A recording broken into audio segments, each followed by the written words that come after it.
A tortoise rescue in Anderson is barely staying afloat while the recent storms flood their property, tearing away land and risking the tortoises' lives. The Northstate News' Max Tedford went to Tortoise Acres today to hear how people say they might be able to throw them a lifeline. He's at their office in Anderson tonight. Max.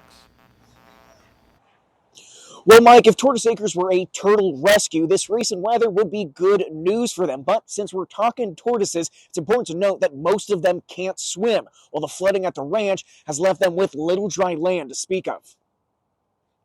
These are the tortoise pens.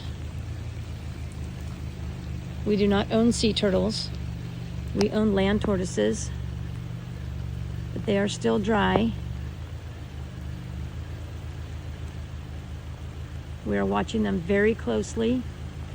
Katie Rickon, owner of the rescue, filmed this video Monday night as waters quickly rose across the property, filling the pens containing their 80 to 100-pound tortoises. She says the last time a storm like this hit, they lost 3 after their heating pads shorted out. Are we going to raise the boxes up? Were we going to have to move them somewhere, and where? They'd have to come down here and be running all around fighting. I met with Rickon at her adoption center on East Street so she could personally show me the aftermath. The usually dry creek that ran through the property is totally blown out, tearing away land and fencing, leaving her a hefty repair bill, which she says just adds on to their recovery efforts following the Peter fire 2 years ago. It's been really tough, and now I got to figure out how to do a retaining wall in the creek, and will that hold next year, and how do I do it, and how do I pay for it, and if people want to donate cinder blocks, we could surely use those. Rickon says after the fire, they lost their liability insurance coverage, meaning for now, they cannot utilize volunteers.